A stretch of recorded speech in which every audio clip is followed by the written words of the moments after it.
Hello everyone, welcome back to our channel Web Impact. I hope you are doing well.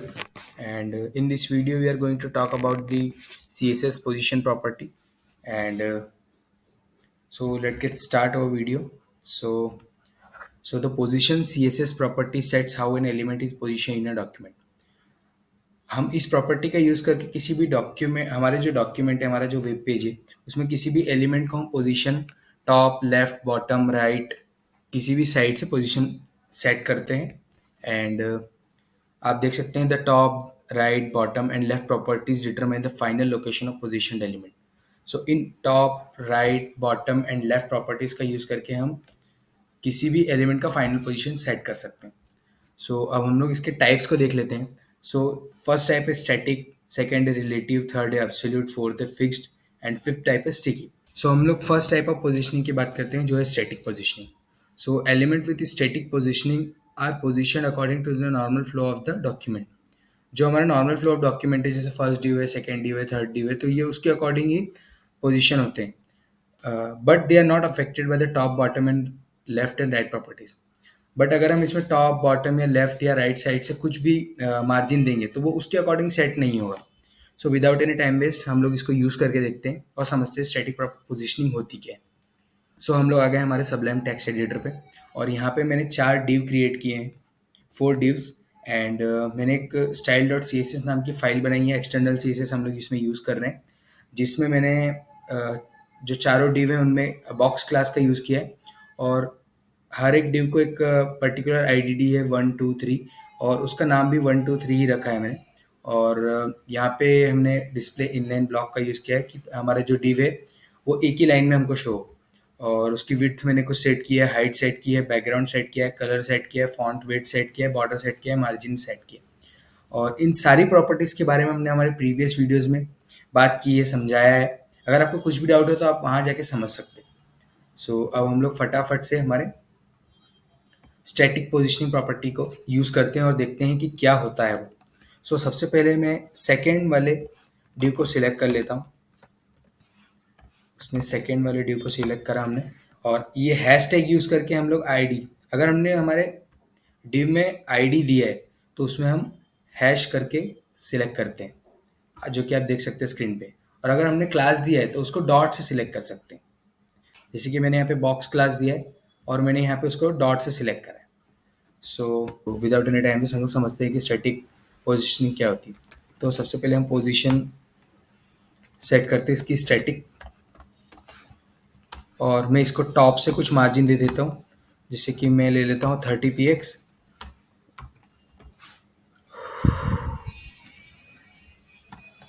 और left से इसको दे देता हूँ 40 px. और अब हम लोग ब्राउज़र पे जाके इसको रिफ्रेश करते हैं और देखते हैं क्या चेंज है. आप देख सकते हैं कि नॉर्मल हमारा जैसा डॉक्यूमेंट का फ्लो है ये उसी तरीके से काम कर रहा है. और हमने यहाँ पे टॉप और लेफ्ट से दोनों में इसको कुछ स्पेसिंग दी है बट ये उसके अकॉर्डिंग सेट नहीं हो रहा है. सो ये तो हमारा स्टैटिक टाइप ऑफ पोजिशनिंग होगी. अब हम लोग नेक्स्ट टाइप को देखते हैं.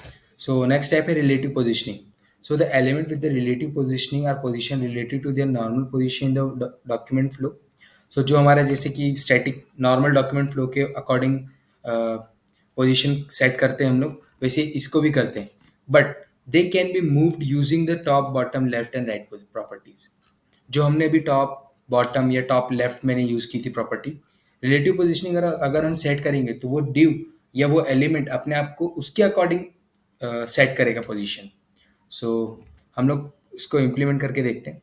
सो मैं अब थर्ड वाले डिव को सिलेक्ट करता हूँ एंड वहाँ पे हम लोग पोजीशन प्रॉपर्टी का यूज़ करेंगे.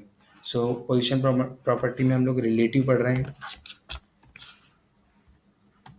सो मैं इसको टॉप से कुछ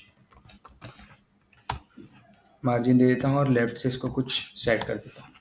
तो आप देख सकते हैं 30 px.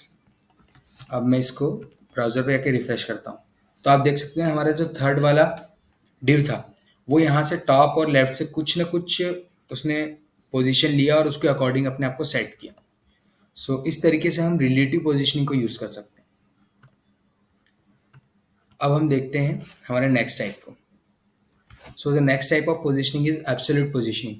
Element with absolute positioning are position related to their nearest position ancestor.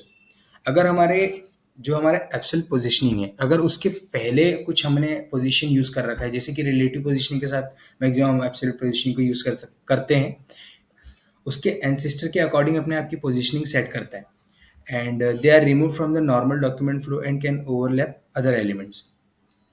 मैं आपको एक इसको डायरेक्ट समझाता हूँ एग्जांपल के थ्रू ही। हम जैसे कि फोर्थ वाले एलिमेंट को सिलेक्ट करते हैं और यहाँ पे हम लोग इसको दे देते हैं पोजीशन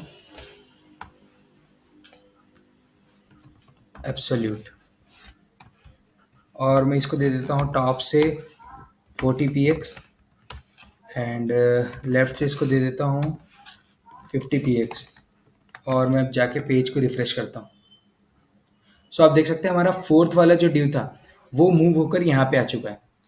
अब वो यहाँ पे क्यों आया है, हम थोड़ा सा यहाँ पे नोट में समझते हैं। मैंने क्या लिखा है, if an absolute position element has no position ancestor, अगर उसके पहले कोई एंसेस्टर नहीं है तो वो जो डॉक्यूमेंट की बॉडी है वो उसको एंसेस्टर मान लेता है और उसके अकॉर्डिंग अपने आप को सेट कर लेता है। जैसा कि हम यहाँ पे देख सकते हैं कि उसने बॉडी को अपना एंसेस्टर मान लिया और यहाँ उसके अकॉर्डिंग अपने आप की पोजीशनिंग सेट कर ली। अब मैं इसको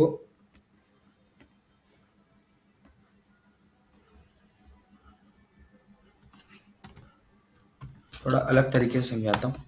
जैसे अब मैं इसमें क्लास यूज़ करता हूँ बॉक्स, और इसकी आईडी दे देता हूँ मैं 5, और इसी में हम लोग पी टैग पैराग्राफ टैग ले लेते हैं एंड इसको मैं देता हूँ दिस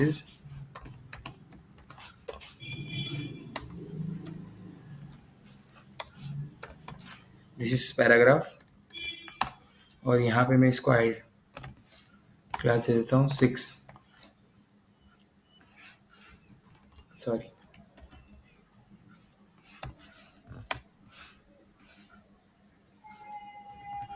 इसको क्लास नहीं, इसको आईडी देते हैं हम डायरेक्ट 6।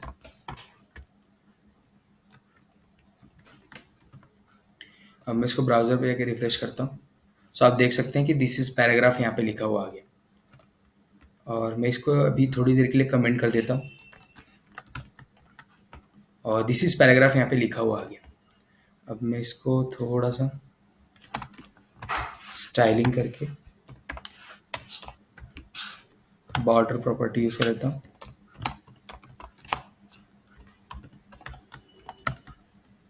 आप देख सकते हैं दिस इज़ पैराग्राफ आ गया।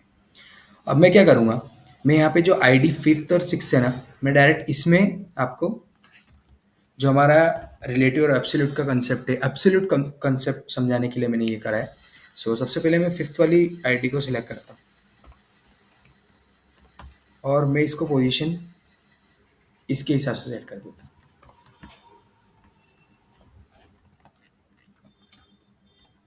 जैसे ही मैंने इसको सेट करा तो इसने टॉप और लेफ्ट से 20 px और 30 px मार्जिन लेके अब उसके अकॉर्डिंग अपने आप को सेट कर लिया। अब मैं क्या करूँगा, जो मैंने 6th वाला लिया आईडी, अब मैं इसको पोजीशन देता हूँ एब्सोल्यूट और इसके अकॉर्डिंग इसको सेट करता हूँ। और मैं थोड़ा सा बॉक्स साइज की फिट और हाइट थोड़ी सी इंक्रीज कर देता हूँ, और हम लोग थोड़ा सा यहाँ पे जाके इसको और सेट करते हैं, सॉरी 6th वाले में जिसकी पोजीशनिंग मैंने एब्सोल्यूट दी है। अब मैं इसको 80 और यहाँ पे 90 देता हूँ। सो आप देख सकते हैं कि जो ये हमारा जो डिव है जिसके अंदर हमने एक पैराग्राफ को लिया है, ये इस डिव के अकॉर्डिंग अपने आप को सेट कर रहे हैं, ना कि बॉडी के अकॉर्डिंग अपने आप को सेट कर रहे हैं। सो ये डिफरेंस हुआ अगर हमने कुछ एंसेस्टर इसमें एलिमेंट यूज़ किया हुआ है जिसकी कोई पोजीशनिंग दे रखी है और उसके अंदर हमने अगर एब्सोल्यूट को यूज़ करा तो वो उस एंसेस्टर के अकॉर्डिंग अपने आप को सेट करेगा। और अगर हमने अभी जैसे कि कुछ एंसेस्टर नहीं दिया है, जैसे हमने अभी 4 डिव्स क्रिएट करे थे और 4th वाला आगे आ गया था, तो वहाँ पे आप देख सकते हैं ये डिफरेंस है कि वो बॉडी को ही अपने एंसेस्टर मानकर उसके अकॉर्डिंग अपने आप की पोजीशन सेट कर रहा था। सो अब मैं इसको थोड़ा कमेंट कर देता हूँ 5th और 6th को। ये आपको सिर्फ बेसिक समझाने के लिए था कि ऑब्सोल्यूट प्रॉपर्टी हम लोग क्यों यूज़ कर सकते हैं और कैसे यूज़ कर सकते हैं। एंड मैं इसको अनकमेंट कर देता हूँ और यहाँ पे जाके रिफ्रेश करते हैं हम लोग, और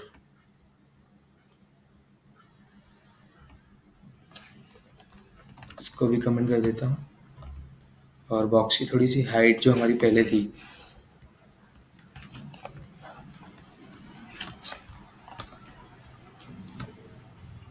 200 कर देता हूँ, जिससे कि थोड़ा क्लियरली विजिबल हो। एंड आप देख सकते हैं।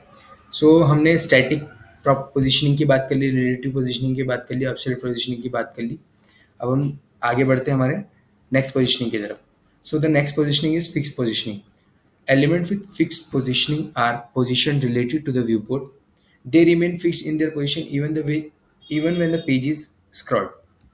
अब विदाउट एनी टाइम वेस्ट हम लोग सबलाइम टेक्स्ट एडिटर पे चलते हैं और वहाँ पे समझते हैं कि फिक्स पोजीशन यूज़ कैसे करना है। सो अब मैं यहाँ पे सेकेंड वाले ड्यू में फिक्स पोजीशन दे देता हूँ इसको, और इसको हम लोग बॉटम से 0 px सेट कर देते हैं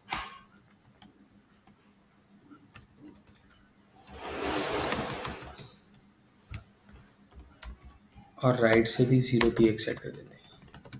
अब मैं पेज को रिफ्रेश करता हूँ। सो आप देख सकते हैं कि सेकेंड वाला जो हमारा ड्यू है वो आ गया है नीचे। अब ये यहाँ पे फिक्स ही रहेगा। अगर मैंने कुछ कंटेंट लिया, फॉर एग्जांपल मैं लोरियम इप्सन से कंटेंट ले लेता हूँ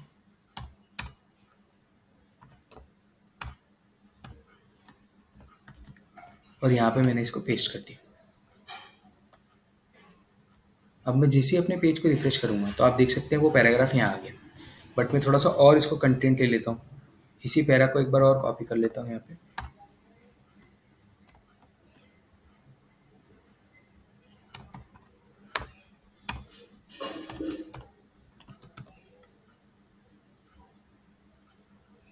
आप देख सकते हैं जैसे मैंने यहाँ पे इसको फिक्स कर दिया, तो मैं स्क्रॉल भी कर रहा हूँ तो ये यहीं पे फिक्स है, इसकी पोजीशन यहाँ पे फिक्स हो गई। सो इस तरीके से हम फिक्स पोजीशनिंग को यूज़ कर सकते हैं। सो ये तो हो गया हमारे फिक्स पोजीशन के बारे में। सो हमारा जो नेक्स्ट टाइप है वो sticky positioning. Element with sticky positioning are position based on the user scroll position and initially they behave like relatively positioned element. शुरुआत में इसकी जो बिहेवियर है वो रिलेटिव जो पोजीशन एलिमेंट हम लोग यूज़ करते हैं ये उस तरीके से रहता है। But once they reach a specified scroll position they become stuck and remain fixed in that position. फिर जब ये फॉर एग्जांपल हमने अगर वेब पेज में हमने देखा होगा स्क्रॉल करते हैं और कुछ चीज़ एक कोने कोने के साइड में या टॉप बॉटम, या अभी हमने फिक्स जो हमने बात की थी फिक्स पोजीशन में, कि हमारा जो सेकंड एलिमेंट जो हमने सेकंड डिव लिया है यहाँ पे स्टिक हो गया है। कब स्टिक हुआ? जब तक हमने यहाँ पे ज़्यादा कंटेंट नहीं दिया था, जब तक हमारा पेज स्क्रॉल नहीं हो रहा था तब तक ये ऐसा का ऐसा ही था। बट जैसे ही हमारा पेज स्क्रॉल होने लग गया इसका बिहेवियर किस तरीके का हो गया? स्टिकी तरीके का हो गया कि ये अपने आप को अब यहाँ पे स्टिक करके रखेगा। अब हम लोग इसको यूज़ करके देखते हैं कि किस तरीके से स्टिकी पोजीशनिंग का यूज़ होता है। सो सबसे पहले मैं अपने टेक्स्ट एडिटर पे चले जाता हूँ और यहाँ से मैं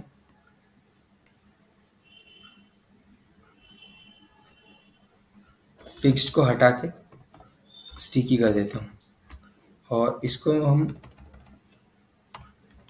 टॉप से 30 और राइट से 60 px कर देते हैं। अब मैं इसको जाके ब्राउज़र पे देखता हूँ तो हमारा सेकेंड एलिमेंट कहाँ पे आ गया? यहाँ पे आ गया टॉप से, और इसको राइट हटा के लेफ्ट कर देते हैं। अब आप देख सकते हैं जैसे ही अभी तो ये इस तरीके से स्टिक है, जैसे स्क्रॉल आ गया ये अपने पोजीशन को वहीं पे स्टिक रखेगा, बाकी हर एक चीज़ मूव करेगी बट ये उस पोजीशन पे स्टिक रखेगा। सो ये तो हो गया हमारे स्टिक पोजीशन टाइप के बारे में। एंड अगर आपको कुछ भी डाउट हो तो प्लीज़ कमेंट में ज़रूर बताना, तो हम आपके प्रॉब्लम को सॉल्व करेंगे। एंड अब हमारे नेक्स्ट टॉपिक की तरफ बढ़ते हैं जो है कि understanding C S S Z index property. So overlapping element with a larger Z index cover those with a smaller one. Z index basically अगर हमारा कुछ div एलिमेंट ओवरलैप हो रहे हैं तो उसमें हम Z इंडेक्स प्रॉपर्टी का यूज़ करते हैं और किस किस चीज़ को हमें ऊपर शो करना है, किस चीज़ को हमें हाइड करना है, वो उस पर Z इंडेक्स प्रॉपर्टी हम यूज़ करने के बाद उसको डिसाइड कर सकते हैं। सो अब हम सबसे पहले इसको यूज़ करते हैं कि Z इंडेक्स यूज़ कैसे होता है। सो मैं यहाँ पे जाके थोड़ा सा इसको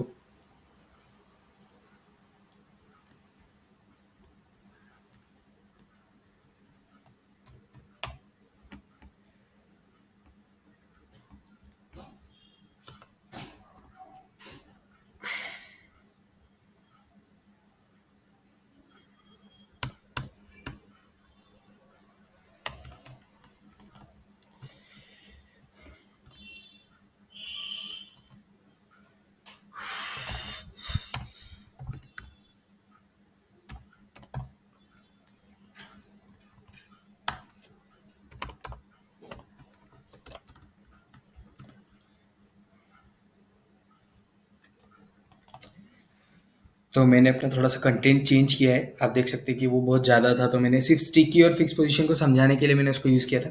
एंड हम लोग हमारी सी एस एस फाइल में भी थोड़ा सा चेंजेस कर लेते हैं।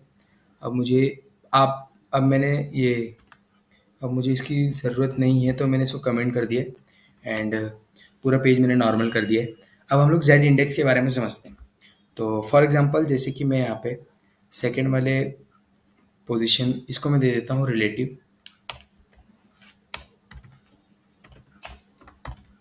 सेकंड वाले डिव को रिलेटिव दे देता हूँ और मैं इसको कुछ इस तरीके से सेट कर देता हूँ। अब आप देख सकते हैं कि जैसे 2 और 3 है, ये एक दूसरे पे ओवरलैप कर रहे हैं। अब फॉर एग्जांपल मेरे को 3 वाला जो डिव है वो ऊपर चाहिए और 2 वाला अगर ओवरलैप कर रहा है तो पर वो हाइड हो जाना चाहिए। तो मैं उसमें क्या करूँगा, जो थर्ड वाला डिव है हमारा, उसमें जेड इंडेक्स की वैल्यू में 1 सेट कर देता हूँ और यहाँ पे ले आके मैं इसको नेगेटिव वैल्यू दे देता हूँ। नेगेटिव जेड इंडेक्स की वैल्यू मतलब वो सबसे कम हम उसको सेट कर देंगे, और जेड इंडेक्स की पॉजिटिव वैल्यू इंटीजर वैल्यू, तो उसको हम 1 सेट कर दिया। अब मैं यहाँ पे रिफ्रेश करता हूँ तो आप देख सकते हैं जो हमारा थर्ड डिव है जो ओवरलैप कर रहा था सेकेंड डिव उसके ऊपर, वो हट चुका है। और जेड इंडेक्स का यही यूज़ है कि अगर कुछ चीज़ ओवरलैप कर रही है और हमें उसको हाइड करना है तो हम उसको जेड इंडेक्स की हेल्प से कर सकते हैं। सो ये तो हो गया हमारे जेड इंडेक्स के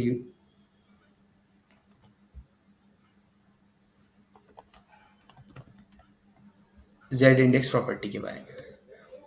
अब हम मूव ऑन करते हैं हमारे नेक्स्ट प्रॉपर्टी के ऊपर। So the next property is understanding overflow in C S S. So in C S S the overflow property controls what happens when content overflows the boundary of its containing element. For example अगर हमने कुछ boundary set कर दी और अगर हमारा content overflow हो रहा है उसमें, तो हम उसको ओवरफ्लो प्रॉपर्टी की हेल्प से उसको भी कंट्रोल कर सकते हैं। There are several values you can set for the overflow properties. जैसे कि हम लोग ओवरफ्लो प्रॉपर्टी में कुछ वैल्यूज सेट कर सकते हैं, जैसे visible, hidden, scroll, auto. Scroll अगर हम सेट करते हैं तो बाय डिफॉल्ट जो स्क्रोल होता है वो ऑटो ही रहता है। ऑटो स्क्रोल दोनों में से हम लोग कुछ भी एक वैल्यू सेट कर सकते हैं। Inherit this value inherit the overflow property from the parent element. अगर हमने कुछ पेरेंट एलिमेंट यूज़ करा है तो उसमें अगर हम लोग इनहेरिट करते हैं, फॉर एग्जांपल आपने उस कॉन्सेप्ट में पढ़ा हुआ है इनहेरिटेंस, ये उस तरीके से थोड़ा सा काम करता है। सो हम लोग सबलाइम टेक्स्ट एडिटर पे चलते हैं और यहाँ पे मैंने कुछ डिव ले रखा है और मैं इसको क्लास दे देता हूँ 5, और इसको मैं सी एस एस में जाकर थोड़ी सी स्टाइलिंग कर देता हूँ .5, और मैं इसकी विड्थ सेट कर देता हूँ 400 px, और इसकी हाइट सेट कर देता हूँ मैं 300 px। अब हम ब्राउज़र में जाके इसको रिफ्रेश करते हैं तो आप देख सकते हैं यहाँ पे कि कुछ कंटेंट अजीब सा ही आ रहा है ये। तो ये क्या हो रहा है, ओवरफ्लो हो रहा है। अब मैं इसको ओवरफ्लो कंडीशन के हेल्प से इसको सेट करता हूँ। सो मैं इसको देता हूँ ओवरफ्लो प्रॉपर्टी एंड इसको हम दे देते हैं हिडन। सबसे पहले मैं इसको एक बॉर्डर दे देता हूँ 2px सॉलिड रेड, जिससे कि हमें ये समझ में आ जाए कि ये ओवरफ्लो हो भी रहा है या नहीं। और मैं सबसे पहले ये ओवरफ्लो हिडन को हटा देता हूँ और मैं हमारे पेज को रिफ्रेश करता हूँ। तो आप देख सकते हैं मैंने अगर जो हमारा कंटेनर, जो हमारा एरिया है कि जिसमें इसको कंटेन करना चाहिए, वो मैंने सेट कर दिया इतना, बट ये जो हमारा कंटेंट है वो ओवरफ्लो हो रहा है। सो अब हम इसको या तो सबसे पहले हम लोग इसको हिडन सेट कर देते हैं। तो जितना भी आप देख सकते हैं ये जो बॉर्डर दिया है मैंने, जितना भी इस कंटेनर के बाहर आएगा वो सब कुछ हाइड हो जाएगा। अब मैं इसको रिफ्रेश करता हूँ तो आप देख सकते हैं कि जितना भी इस कंटेनर के बाहर चीज़ें जा रही थी, ओवरफ्लो हो रही थी, वो हाइड हो चुकी है। एंड ये तो हमारा हिडन प्रॉपर्टी। इसी तरीके से हम विजिबल करके भी यूज़ कर सकते हैं। तो जो हमारा बाय डिफ़ॉल्ट दिखता है वो वही विजिबल। एंड हम लोग इसको स्क्रॉल भी सेट कर सकते हैं। अगर हम लोग स्क्रॉल सेट करते हैं तो आप देख सकते हैं कि सारे कंटेंट दिखेगा बट हमें स्क्रॉल करना पड़ेगा। और इसको कुछ इस तरीके से सेट कर देता हूँ और इसको मैं मार्जिन दे देता हूँ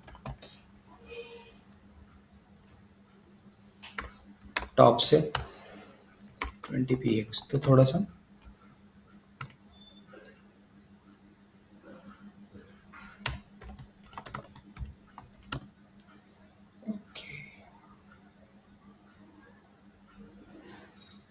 मार्जिन हमने ऑलरेडी दे रखा था इसलिए वो चल नहीं रहा है। तो हम लोग ये भी अभी देखेंगे कि अगर ये प्रॉपर्टी हमने यूज़ की और ये चल नहीं रहा है तो हमें यहाँ पे क्या यूज़ करना चाहिए कि ये वर्क करने लगे। सो यहाँ से मैं मार्जिन को हटा देता हूँ और हम लोग यहाँ पे देखते हैं रिफ्रेश करके, एंड इसको भी मैं कमेंट कर देता हूँ। सो हमने अभी तक हमने सी एस एस की कुछ प्रॉपर्टीज़ के बारे में बात किया है, जो है कि C S S positioning, C S S Z index property, C S S की Z index property, C S S की ओवरफ्लो प्रॉपर्टी क्या होती है, हम उसको किस तरीके से यूज़ कर सकते हैं। एंड हमारे नेक्स्ट टॉपिक की तरफ बढ़ते हैं, जो है opacity. So opacity in C S S refers to the transparency level of an element on a web page. So opacity CSS की एक बहुत अच्छी प्रॉपर्टी है जिसकी हेल्प से हम लोग किसी भी इमेज को या कुछ भी कंटेंट को हम थोड़ा सा ब्लर या उसकी ट्रांसपेरेंसी कम या ज़्यादा कर सकते हैं। So the value of the opacity ranges from 0 to 1। Opacity value की रेंज 0 to 1 है, जैसे 0, 0.1, 0.2, 0.3 से लेके 1 तक है। So the 0 means the element is completely transparent, invisible, जिसे कि हम लोग इनविजिबल कहते हैं। And 1 means a completely opaque, मतलब fully visible. So without any time waste हम लोग सबलाइम टेक्स्ट एडिटर पे चलते हैं और वहाँ पे हम लोग इस चीज़ को यूज़ करके देखते हैं। सबसे पहले मैं इसको बैकग्राउंड कलर दे देता हूँ, रेड ही दे लेते हैं। अब मैं इसको रिफ्रेश करता हूँ यहाँ पे। आप देख सकते हैं कि ये कुछ इस तरीके से शो हो रहा है। अब मैं क्या करता हूँ, इसमें है ना ओपेसिटी प्रॉपर्टी यूज़ करता हूँ, एंड इसकी ओपेसिटी अभी मैं इसको 1 सेट कर देता हूँ और इसको रिफ्रेश करता हूँ।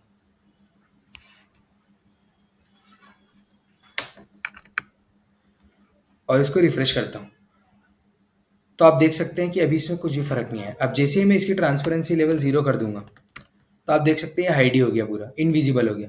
अब फॉर एग्जांपल मैंने जैसे 0.4 यूज़ करा तो ये कुछ थोड़ा बहुत शो होगा, मतलब इसकी ट्रांसपेरेंसी लेवल थोड़ी सी कम हो गई। इस तरीके से हम ओपेसिटी प्रॉपर्टी को यूज़ कर सकते हैं, एंड सी एस एस में इस तरीके से ओपेसिटी प्रॉपर्टी यूज़ होती है।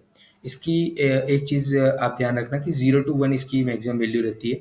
अगर आपने गलती से भी 7, 2, 3 तो इसके में कुछ भी चेंजेस नहीं दिखेंगे। जो हमारी मैक्सिमम वैल्यू रहती है 1, वो उसी को बाय डिफ़ॉल्ट लेगा। फॉर एग्जांपल अगर मैं इसको 7 यूज़ करता हूँ और मैं अपने वेब पेज पे आके इसको रिफ्रेश करता हूँ तो आप देख सकते हैं कि इसकी ट्रांसपेरेंसी लेवल में कुछ भी चेंजेस नहीं है।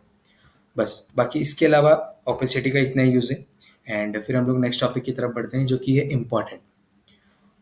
फॉर एग्जांपल अगर हमने जैसे यहाँ पे अभी थोड़ी देर पहले मार्जिन का यूज़ किया था और मैं यहाँ पे भी मार्जिन यूज़ कर रहा था, एंड मार्जिन टॉप ही मैं लेता हूँ यहाँ पे वापस से आपको समझाने के लिए कि हम लोग इम्पॉर्टेंट का यूज़ क्यों करते हैं। मार्जिन अगर टॉप लिया है मैंने और यहाँ पे मैंने अगर 30 px दे दिया और मैं ब्राउज़र पे जाके इस पेज को रिफ्रेश करता हूँ, आप देख सकते हैं कि ये बाय डिफ़ॉल्ट जो यहाँ पे हमने इनलाइन CSS दे रखी है, ये वाली मार्जिन ले रहा है। अब मैं क्या करता हूँ, अब मैं यहाँ पे इसका इम्पॉर्टेंट का यूज़ करूँगा। इसका कुछ इस टाइप से सिंटैक्स रहता है, इसको इस तरीके से यूज़ करना रहता है। एंड मैं इसको सेव करता हूँ और जाके ब्राउज़र पे रिफ्रेश करता हूँ। आप देख सकते हैं उसने जो हमारी इनलाइन CSS थी इसको नेग्लेक्ट कर दिया और हमने जो यहाँ पे मार्जिन दिया, मार्जिन टॉप 30 px, और इसको इम्पॉर्टेंट यूज़ करा। इस प्रॉपर्टी को उसने लिया, मतलब इसको पहले प्रेफरेंस दिया और यहाँ पे हमारा कुछ इस तरीके से शो कर दिया। फॉर एग्जांपल मैं यहाँ से इम्पॉर्टेंट हटा देता हूँ और हम लोग पेज को रिफ्रेश करते हैं। आप देख सकते हैं कि ये 30 px मार्जिन वो नहीं ले रहा है। वो कौन सी मार्जिन ले रहा है, वो 70 px ले रहा है। अब वहीं अगर मैं इस यहाँ पे मार्जिन को इम्पॉर्टेंट को वापस से यूज़ करता हूँ और मैं रिफ्रेश करता हूँ तो आप देख सकते हैं कि उसने कौन सा मार्जिन लिया जो हमने इम्पॉर्टेंट के साथ यूज़ किया था। हम लोग एक बार फटाफट रिवाइज कर लेते हैं कि हमने क्या क्या चीज़ें पढ़ी। सबसे पहले हम लोग आ जाते हैं कि हमने क्या क्या चीज़ें हमने इस वीडियो में पढ़ी है, उसको फटाफट रिवाइज कर लेते हैं। सबसे पहले हमने CSS की पोजीशन प्रॉपर्टी पढ़ी, जिसमें हमने उसके 5 टाइप की पोजीशनिंग पढ़ी, static, relative, absolute, fix, sticky, और इसको किस तरीके से यूज़ करना है वो मैंने बताया। Top, right, bottom, left property किस तरीके से यूज़ करते हैं वो बताया। स्टैटिक पोजीशनिंग बताई, रिलेटिव पोजीशनिंग बताई किस तरीके से इसको यूज़ करना है। एब्सोल्यूट पोजीशनिंग बताया कि किस तरीके से एंसेस्टर का हमने यूज़ नहीं किया है, तो बॉडी को एंसेस्टर मान के उसके हिसाब से अपने आप को पोजीशनिंग देता है। एंड देन फिक्स पोजीशनिंग हमने देखा कि किस तरीके से फिक्स पोजीशनिंग यूज़ करते हैं, किस तरीके से स्टिकी पोजिशनिंग काम करता है वो हमने देखा। फिर हमने CSS की जेड इंडेक्स प्रॉपर्टी के बारे में बात की कि किस तरीके से हम लोग अगर कुछ एलिमेंट्स ओवरलैप कर रहे हैं तो उसको किस तरीके से हमको शो करवाना है, उसको भी हम लोग जेड इंडेक्स की हेल्प से सेट कर सकते हैं। एंड फिर हमने ओवरफ्लो, किस तरीके से हमको ओवरफ्लो को मैनेज करना है, कंट्रोल करना है, उसको हमने डिस्कस किया। उसमें हमने विजिबल, हिडन, स्क्रॉल, इनहेरिट, इसके बारे में बात किया है। एंड फिर हमने ओपेसिटी, CSS की एक बहुत अच्छी प्रॉपर्टी होती है, उसके बारे में बात किया। एंड देन हमने इम्पॉर्टेंट के बारे में बात किया। So that's it, this is all about this video. अगर आपको वीडियो अच्छी लगी हो तो लाइक और सब्सक्राइब ज़रूर करें। And also don't forget to share it. And thank you, keep watching our channel.